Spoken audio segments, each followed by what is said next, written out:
Alrighty, so while I am battling a sore throat right now, and throughout this episode, I will definitely be reaching to my green cup and be drinking some of this medicine like I'm doing right now.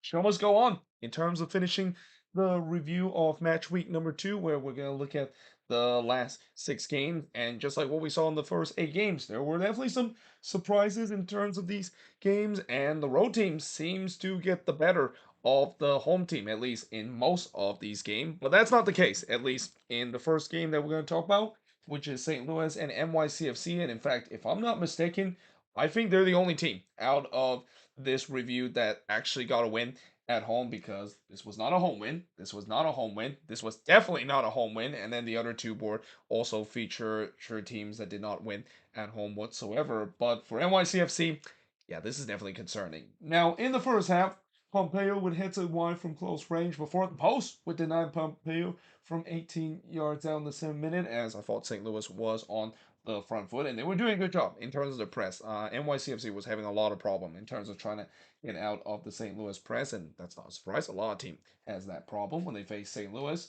Though Rodriguez did put one into the side netting, as that was NYCFC first shot, and then the Danarin would puts it way high from long range, as the shots were 5-1 for St. Louis up to this point. Freeze would then deny Jackson as he pushed that one onto the post, but then the 35th minute, St. Louis pressure paid off as Cecilio Pompeo would score here to make it 1-0 in favor of St. Louis, and that one was coming. I mean, the pressure was definitely there. It was a matter of time before St. Louis was going to get the opening goal, and they did exactly that to make it 1-0. Though Wolf did try to respond and try to score his first career MLS goal, but he was denied by Berkey on the front post, and then Adeniran would hit it wide from long range. I gotta say, Sammy O'Darren, he's been playing very well for St. Louis. He's kind of reminds me a little bit of Nicholas Giacchini last year, and this is not a big surprise because I do feel like both of those players kind of play very similarly, and it's no surprise that even though Giacchini is no longer on this team, Adeniran has basically stepped up into that role and has really thrived in that role, at least in the first 2 games.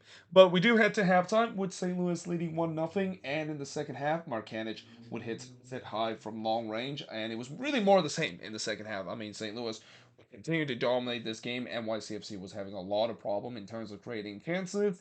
And then in the 72nd minute, St. Louis would make it 2-0. And talk about Adeniran. Well, he scored here from Pompeo to make it 2-0 in favor of St. Louis. Sands, they try to get one back, but he puts it wide from long range. And then he get himself sent off in the 81st minute. And rightfully so, because after Durkin and Sands kind of tango each other, obviously Sands did not like that. He took an exception and basically kicked out on Durkin as he was, as both of those players were falling down on the ground. And yeah, when you basically decide to kick out like that, yeah, that's obviously an automatic red card, and that of course is the case. And I guess that just kind of sums up the frustration that NYCFC is having so far in this season, because in the end they lose this one 2-0 over St. Louis, and the shots in this one, 17 shots for the 8 that NYCFC had, but only one shot were on goal compared to the 3 that St. Louis had. 7 shots off target for the 2 that NYCFC had, 5 shots that was blocked for the 6 that St. Louis had, and possession-wise, 52% possession compared to the 48% possession that St. Louis has in this game, as St. Louis gets their first win of the season. But for NYCFC, I know it is early in the season, but this is very concerning. The fact that it feels like they're having a very similar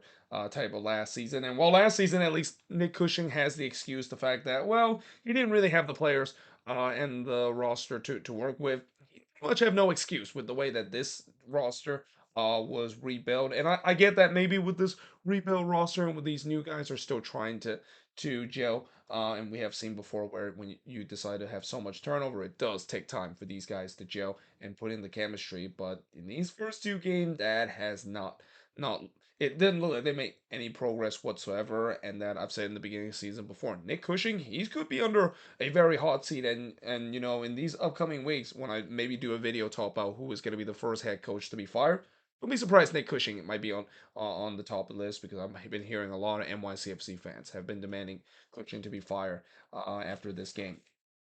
But that being said, moving on into the next game. Let me take a drink to my water. Is Colorado and Nashville. So for the Rapids, they play much better in this game compared to the one against the Timbers. I mean, to be fair, in that game against the Timbers, they play relatively well in the second half. It's just that in the first half, yeah, that's where you don't want to look at how they that was the reason why they got destroyed by the Timbers. But they were on point to get all 3 points in this game, and then yeah. Fortunately, they gave up a late penalty. But early on, not much happened. At least in the first 15 minutes, there was no shots whatsoever. Stefan would misjudge the flight of the ball, but it fall right to Bunbury, and he could not put it in the back post. In fact, that shot was actually blocked there by Bombito. I don't know if Bombito knew a lot about that, but that was in a great position to block that one. And I mean, Rose, that was a combination of Teal Bunbury continue to be snake bitten with this Nashville SC team, and Stefan basically got away with one. Again, Zach Stefan has been very shaky so far in his early days as a Rapids player, but he did make a big save here to deny Yearwood from close in the 16th minute, and then Shaq Moore would heads it wide as Nashville was starting to press for the opening goal, but we do head to halftime with the scoreless between both of these teams. In the second half, Shaq Moore would actually put the ball into the back of net. The only problem was it was his own net. So yeah, that was an own goal there from Shaq Moore, and I guarantee you that I'm pretty sure all those Nashville players and Gary Smith are probably telling Shaq Moore after he conceded that own goal that yeah, we're attacking the other side. We're not attacking right in front of the Rapids supporter group because yeah, I mean that was a great header, great finish there from Shaq Moore if he actually hits it into to the opponent net, but unfortunately he forgot that yeah they changed sides at halftime, and that yeah that of course gave the Rapids a 1-0 lead. Mayer did look to respond for Nashville, but he puts one wide from close range.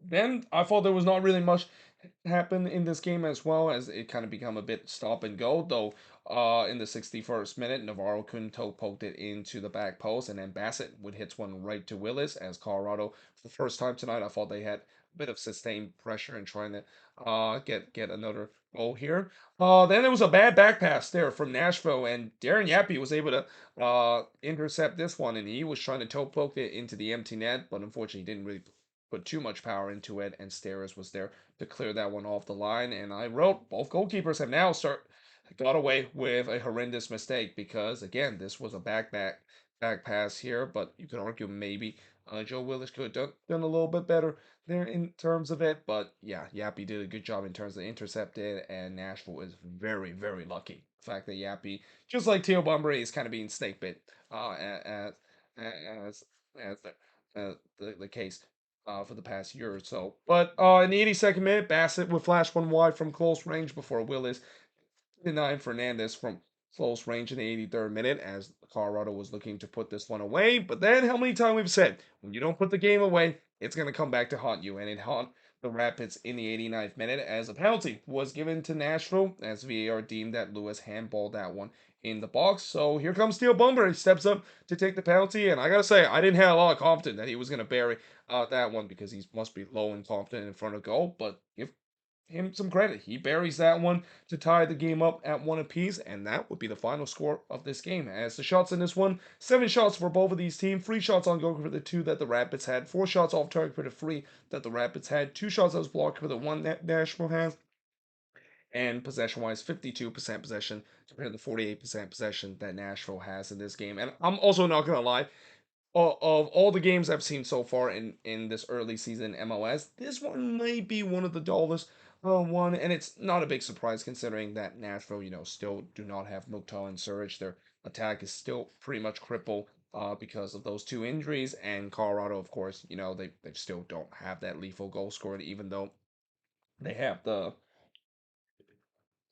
weapons that they have on the attack, but when you don't have a true goal scorer or a true outlet, that's not going to lead to too much. But still, it ends in a 1-1 draw, and I think it's maybe be a fair result for both of these teams. And I think both teams will be happy, especially for Colorado. Again, yes, I know giving up a late goal hurts, but considering that they just lost 4-1 in the opening weekend against the Timbers and looked really bad in the first half, this was a good response from them against Nashville in this game. With that being said, moving on, we got Portland versus DC United. So speaking of blown leads, we saw in this game the Timbers, of course, blown leads. Which if you're a Timbers fan, it feels like Timbers soccer is back when they're blowing leads at home against their opposition. Now, early on, first shot of the game did see Click hit one right to Crepeau as the shots were only 1-0 for DC 15 minutes in. That one shot is the one I just mentioned. But on the first shot for the Portland Timbers, it goes into the back of the net as Darren Espria would score for Moreno to make it 1-0 in favor of the Timbers. I believe last week the Timbers score on their first shot against the Colorado Rapids, and I'm pretty sure those Timbers faithful were thinking, oh, we're in for another game where the Timbers were going to be very clinical in front of goal. That didn't happen, though. But in the 31st minute, Dahome would look to answer, but he was robbed by Crepeau on a point blank header. I mean, Crepeau had some really big save in this game against a Timbers defense that I've talked about how this has been a problem for the Timbers, and I'm surprised they haven't really addressed it this offseason, and it was the issue throughout this game as well. But Dahome would then hit one right to Crepeau in the 34th minute as DC was pressing to try to get the equalizer. Though on the other end, Spria would hit the side netting in the 37th minute before Bono denied Williamson from close range. And then Moreno would miss wide from close range as all of a sudden the Timbers were the one that were looking to press to try and to get that second goal. And they were doing it thanks to their bread and butter play, which is the transition. And again, DC just had no answer in terms of dealing with the Timbers transition game, at least for the last 10 minutes, and they were very thankful that they were only down 1-0 heading into the second half. Now, in the second half, Perini would hit one into the side netting before the post, with denying Dahome from close range as DC started to come out the second half the better side. They were pushing to get the equalizer again. Flick would then hit one right to Crepeau as the flag went up in the 57th minute, so it wouldn't have counted even if Click puts that one into the back of net. But then in the 61st minute, completely against the run of play, Santiago Moreno would score from Miller to make it 2-0 in favor of the Portland Timbers. And I thought, wow, that has to be very devastating if you're DC because to this point, they have played relatively well and they were the better team in the second half. But to give up that second goal, that would be a killer blow. But give DC credit, they did not give up because in the 72nd minute, they were gifted a penalty as Chara basically handballed this one while motioning for offside. So that's kind of a little unfortunate there from Diego Chara. But also, this is the reason why coaches are basically taught their players that when you're basically motioning for offside and raise your hand for offside, you better do it when the ball is already out of play. Don't do it when the ball is still in play and the action is still going because in case if you motion offside and the ball hits you, that's a handball. And that of course is exactly what happened in this sequence. But yeah, DC wouldn't care. They caught themselves the penalty and Mateus Click was able to bury that one to make it 2-1 in favor of the Portland Timbers. By the way, the time is a little bit wrong here. I wrote 72 minutes that penalty was given and then I wrote 71st as the time when the goal was scored. It should have been the other way around. But nevertheless, Crepeau would then deny Kutibietro from close range, and you can see the momentum was now with DC. And if you're a Timbers fan, and especially those Timbers faithful inside Providence Park, yeah, they've seen this story before. Crepeau would then rob Fletcher from point blank in the 80th minute, but then in the 82nd minute, he could not keep this shot from Fletcher out as he would score here from Herrera to tie the game up at 2 apiece, and it was criminal defending there from the Portland Timbers. I mean, just non-existing defending whatsoever. Herrera was left wide open there on the right side, and then to make matters worse, Fletcher was also left wide open when the ball was there into the box. I mean, it just doesn't get as bad of defensive job as it get for the Portland Timbers there. Miller did try to get the lead back for the Timbers, but he heads that one wide from close range. But yeah, in the end, it ends in a 2-2 draw on this one as the shots in this one, 12 shots compared to 10 that the Timbers had, but 8 shots on goal compared to 3 that the Timbers had. That just shows you how good Maxime Frépaux was in this game, and you could maybe argue Crepeau maybe it was one of the reasons why this game didn't kind of allow DC to really get the equalizer or even get a couple more goals in this game because someone was a save. 4 shots off target for the 2 that DC had, 3 shots that was blocked for the 1 that DC had, and possession wise 56% possession compared to the 44% possession that the Portland Timbers has in this game. Also, side note, Christian Benteke didn't play in this game, so much of what I said in the preview of how would Benteke look after scoring the hat trick when he didn't even play in this one, but it doesn't seem like that bothered DC because it's a good role point that they got here against the Timbers. But for Portland Timbers, again, it doesn't matter what kind of head coach that they change. It feels like the old narrative continue for this Timber sides. They still have trouble in terms of closing out games. And especially in this one, I will say that, as much as it's easy to pick that narrative, I think they were maybe a little fortunate that they got a draw out of this game because DC was the better team for most part of this game, and they're just gonna have to move on into the next one, especially now that they're gonna start to play on the road, being their first two game playing at Providence Park. With that being said, moving on into the next game, and this is the one that, of course, I attended, and I gotta say, just like NYCFC, I have a lot of concern with the San Jose Earthquakes. And I know, no, it's still early in the season, but man, just the way that in this game, and this game kind of just sums up what it is with the Quakes, where they have that huge hype about being this the home opener, and this being the Cali Clasico, and them doing all the heritage stuff about being the 50th anniversary of this club being found. And while that's all good in terms of marketing reason, my goodness, the way that they play in this game was pretty disheartening to the fans. And also, just a little side note in terms of this game too, both the Quakes and the Timbers kind of wear their retro jerseys. So the Quakes, of course, wearing their new retro white jersey, which has like the old Quakes logo from 1974. And I did look at that in the team store, and I gotta say, I mean, as much as I love the logo itself, the rest of the jersey looks like the creator kit from a couple years ago, and you know how bad the creator kit was for the Quakes with that plain white jersey a couple of years ago that they had. And the Galaxy, of course, was wearing the jersey that I'm wearing right now. They were wearing the retro green and yellow. So at some point, I was almost mistaken. Am I watching the Quakes versus the Galaxy, or am I watching the Quakes versus the Portland Timbers? But in the first half, Fee would deny a couple, as that was the game first shot, as I thought the Quakes were on the front foot with majority of the possession. Grezzo would have a shot that was deflected wide from long range, but then in the 18th minute, and just like this game, in the 18th minute where it was the first shot of the game for one of these teams, the first shot in this game in the 18th minute is in the back of the net, as Joseph Painso would score from Delgado to make it 1-0 in favor of the Galaxy. That's the first career MLS goal for Joseph Painso, and I think he has been very impressive. I mean, I think they have found a really good player, and probably a player that they've been long looking for as a decent winger, probably since Christian Pavone left this team a couple of years ago. Despite the Quakes continue to dominate possession, they look sloppy and slow, and also being one-dimensional. Remember when I said in my quick recap after I watched that Coachella Valley Invitational between the Quakes and the Timbers, where I was a little concerned of how the Quakes were being too one-dimensional on the attack, basically keep feeding the ball to Christian Espinoza, and then them trying to cross it in and hope for the best. Guess what they did in this game?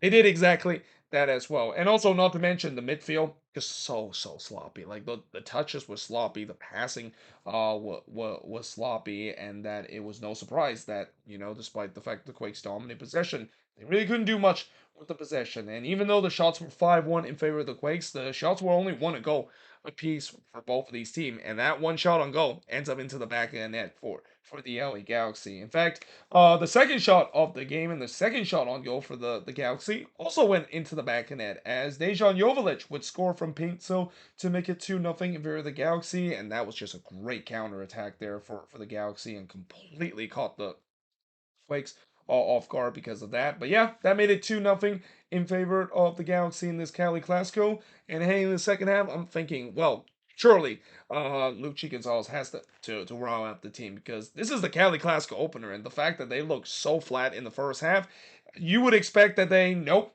In the 46th minute, Ricky Pooch would score from Joveljic to make it 3-0 in favor of the Galaxy, and that was the worst possible scenario for the Quakes, and the worst response possible after the disastrous first half for the Quakes.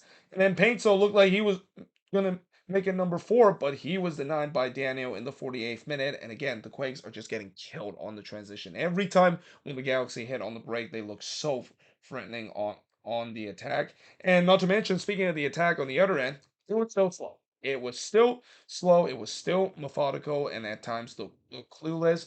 But in the 59th minute, Judd did head one wide from a uh, a free header in the 59th minute, but he would score just 10 minutes later, as he scored here to make it 3-1 in this one. It was kind of a bit of a broken play too when the ball was in the box and the Galaxy couldn't quite clear it. It fallen right into the path of Preston Judd, and he buries that one to at least give the Quakes fans something to cheer about. But they were still down 3-1 in this game, and I thought maybe they can use that as momentum. Nope, because the Galaxy did a good job in terms of slowing down the tempo, and that's what you need to do.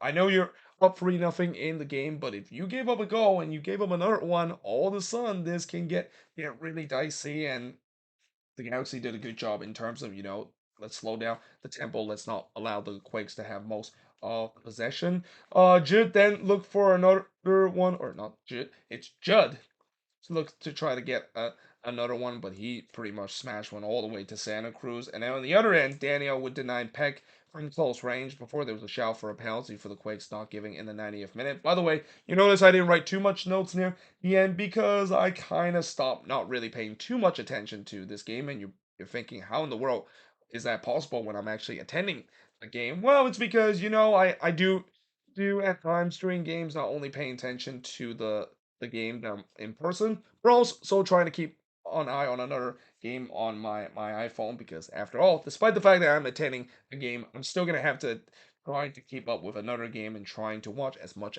MLS soccer as possible. And that yeah, I was started to watch the Seattle versus Austin game a lot, so I didn't really watch or keep too much an eye on this one because I knew this game was over, and that of course was the case. As in the end, the Galaxy able to win the Cali Clasico 3-1. They continue that dominance over the Quakes. It's hard to believe that the Quakes have not beaten the Galaxy now in the last six Cali Clasico. And the shots in this one, despite the Quakes actually outshot the Galaxy by more than double. 13 shots compared to six that the Galaxy had. Galaxy had all six of their shots on goal. I think that's one of the few times I've seen a team have all their shots actually ends up on goal, and that compared to just three that the Quakes had. Three shots off target for the none that the Galaxy had. No shots that was blocked for the six that the Quakes had, and possession wise, 50% for both of these teams. And again, overall, just a very poor performance by the Quakes. And that again, I know this is just two game into the season, but I am very concerned about this team, especially how they play in the first two game, and that if they do not get a number 10, or if Lucy Gonzalez decided to not be so one dimensional on the attack, and also not to mention the defense just pretty much being non-existent for the first both games, this game is or this team is gonna look like the team that we've saw following the playoff run that we saw in 2017 and also in 2020, and that of course is that they're probably going to finish near the bottom of the Western Conference. In fact, as we speak right now, they're still the only team to not get a single point in the Western Conference. So talk about them being in the wooden spoon spot already in the West. I mean, again, there's has to be a lot of concern with this team, and they have to turn this around if things doesn't go start to go sideways again for this team. With that being said, I am now going to switch boards and look at the last two games to finish off the second match week of the 2024 MLS regular season. So moving on in the next one, we got Seattle and Austin. So this was another no draw that we saw in this season, and actually this is the only no draw that we saw from the second week of the season. And just like the no draw that we've seen in the opening weekends of action, it's not because of lack of trying. In fact, Seattle would absolutely be kicking themselves. How in the world did they not score a goal in this game against Austin? So at least in the first 18 minutes, it looked like it was not a big surprise that this game was going to end 0-0 because, yeah, not much was to be speak in the first 18 minutes of this game. In fact, the first shot came in the 18th minute when Nuhu hits one right to Stuver, and I guarantee you, those Sounders fan, they had their eyes lit up when Nuhu basically takes that shot, because anytime when Nuhu basically shoots one, you know that there's a chance that if that goes in, I mean the impossible might have happened. Although we kind of did see the impossible with him finally scoring a goal a couple of seasons back, but in the 21st minute, Reagan would hit one wide on the set piece, and then there was a tempers flare that happened as Obrian and Arriaga shows some displeasure. We haven't really seen a lot of pushing and shoving and some displeasure that's been shown by these teams in these early days of MLS. But I'll tell you what, both Obrian and Arriaga, I don't know what each other said there, but they were definitely not being friendly with each each other after that moment. But in the 23rd minute, Chu would put one just over the bar as Seattle has definitely woke up. They were pressing for the opening goal. Atencio had a shot that was deflected wide before Chu would hit one right to Stuver, and again, it was all Seattle up to this point. And that this kind of felt like it was a carbon copy of the first half that Austin had against Minnesota, and that is not a good sign if you're an Austin fan seeing almost a carbon copy of how they were getting absolutely dominated by the Loons in the first game, just like they did in this one against the Sounders. But fortunate for Los Verdes, they didn't give up a goal in the first half, and we had to halftime scoreless between both of these teams. Now in the second half, it was more of the same. Stuver would deny Morris as the flag went up for offside, and then Atencio with fires at wide from long range. The Sounders were once again pressing for the opener, but the question is, can they find that clinical finishing? Because 60 minutes in, Austin still haven't woke up. They have yet to register a shot in this one. So unlike what we saw against Minnesota, where they kind of woke up in the second half, yeah, they were still sleeping in this one. No shots were registered whatsoever. Rui Diaz would then hits the side netting, which actually full half of the crowd. I mean, there was a big cheer when that one hits the side netting because, depending on where you're sitting, it looked like that one actually went into the back of the net.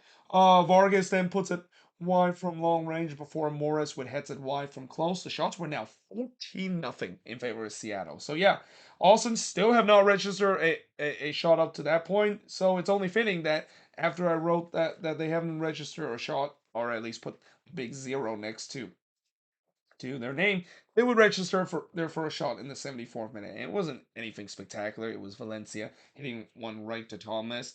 But Stuver then denied Atencio from the header in the 76th minute before he denied Atencio again in the 80th minute. And, we saw in the last game Stuver basically carrying this Austin team on the defensive end. It looks like he was doing it once again in this one. And that he was trying to steal this one and single-handedly looking to keep a clean sheet in this one.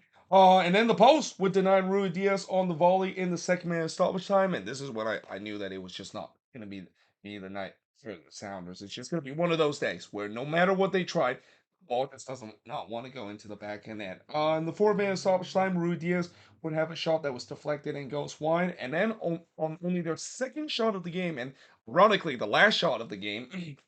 Rigoni tried to do a bit of a smash and grab from Austin, but he hits it right to Thomas. Imagine if Rigoni scores that one and Austin get the win in this one. I mean, I know there are some role performance that I've seen that are very undeserved. I think a good one for me to remember is when the Quakes got a 1-0 win against Vancouver, despite the fact that they were just crazily outshot in that one.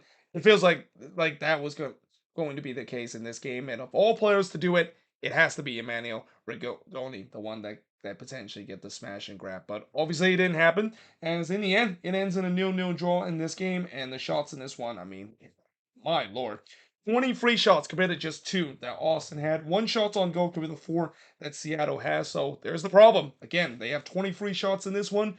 It doesn't matter how many shots you have. And when you're trying to put a shooting gallery, if you don't put the ball on target, yeah, you're not going to have a lot of success. 9 shots off target with the one that Austin had. No shots off walking with the 9 that Seattle has. And possession wise, 56% possession compared to 44% possession that Austin has in this game. And that, yeah, again, for Seattle, they'll be absolutely kicking themselves. How did they not get the victory, especially against a lowly Austin team that really, for these first two games of the season, I know they're still missing Dre UC, but the fact that they have looked like a wooden spoon team in these first two games and look like probably one of the worst team right now, if not the worst team right now in the league. Yeah, this doesn't really give a lot of hope. Though even though that's the case, at least they can say that hey, we're at least getting more points than some of the team in the Eastern Conference that currently have no points to show for. And one of those teams that have no points to show for is the New England Revolution. And I gotta say, for Toronto, I don't know how long this is gonna last, and is this maybe because of the fact that there is that belief that there is a new season and it's a new hope, and especially for John Herman, he's once again working his magic with TFC, similar to what he did with the Canadian men's national team and the Canadian women's team. But I gotta say, I mean, this has been a pleasant surprise to see TFC has had 4 points in the first two games. I mean, if you had told me that would be the case for this TFC team, I don't think anybody would believe you, especially when they have to face what was supposed to be two of the tougher team in the East in New England and FC Cincinnati on the road.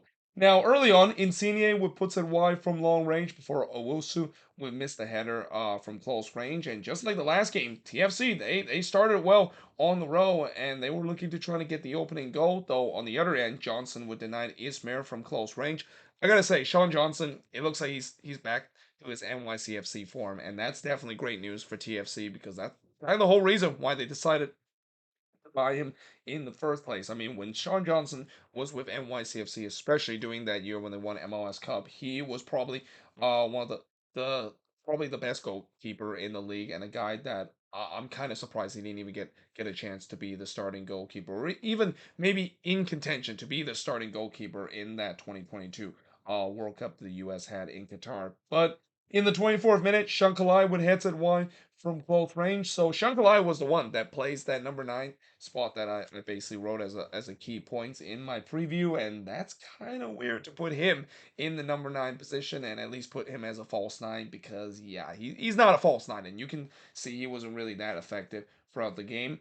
Though Ravis did deny Osorio from the near post, and I thought both of these teams was getting some good chances up to this point, and both of them was looking for the opener. And in the 27th minute, it would be Toronto, the one that gets the opener, and it's Insigne scoring from Benedeschi to make it 1-0 in favor of TFC. So the Italian connection was there, but this was just an absolute filthy goal to the highest order for Lorenzo Insigne. I mean, again, it feels like this TFC team, maybe one of the reason why they look like they've been reborn, at least in these first two games, is because both Insigne and Bernadeschi, it feels like they put their difference aside and started to actually really show up. Because we, even though I know both of these guys had really poor performance last season and on and off the field situation, if they can at least play up to their potential, which we know that they could, this is what we're gonna get. This is what exactly we'll get from both of these guys. It was just a lovely kind of finish there from Insigne, and yeah, definitely in contention for goal of the week with the way that he chipped that one over Ravis' head. And then in the 34th minute, Owusu would score. It looked like it was 2-0 in favor of TFC. The problem was he was in an offside position, so the goal didn't count it.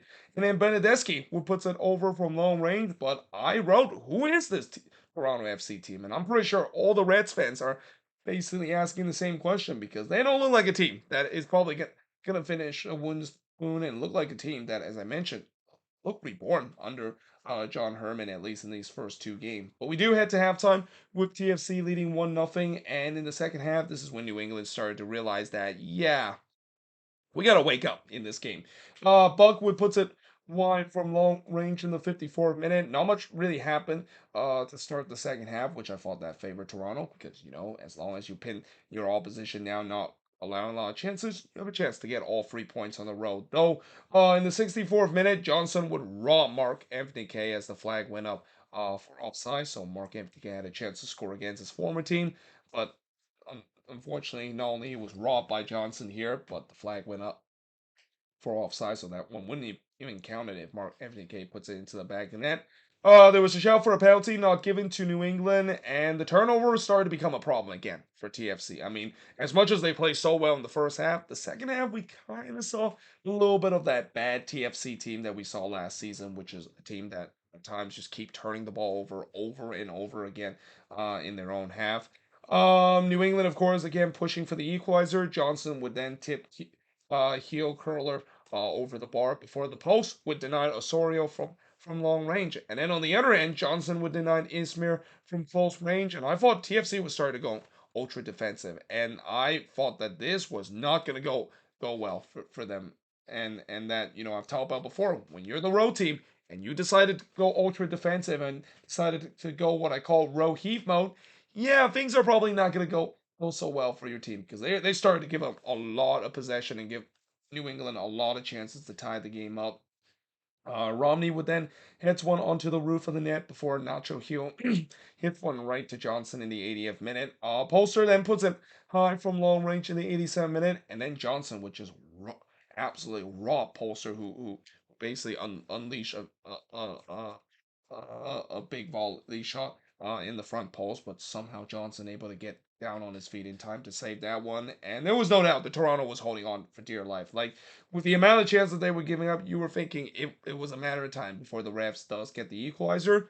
The good news for them is that the refs never got the equalizer, because despite they were throwing their kitchen sink to try to get the equalizer, they ran out of time. And in the end, Toronto, who saw this one coming? The fact that they get their first win of the season, and their first win on the road in just the second game of the season by winning 1-0 in this one. And the shots in this one, again, New England outshot Toronto 22-8. But just like in this previous game, it doesn't matter if you outshot your opponent. If you don't capitalize your chances and being clinical, then yeah, you're probably not going to win the game. 6 shots on goal for the 2 that TFC had, 4 shots off target for the 7 that New England has, 8 shots on blocked for the 1 that Toronto has, and possession-wise, 60% possession compared to 40% possession that Toronto has in this game. And I don't care if Toronto is going to be bad for the rest of the season.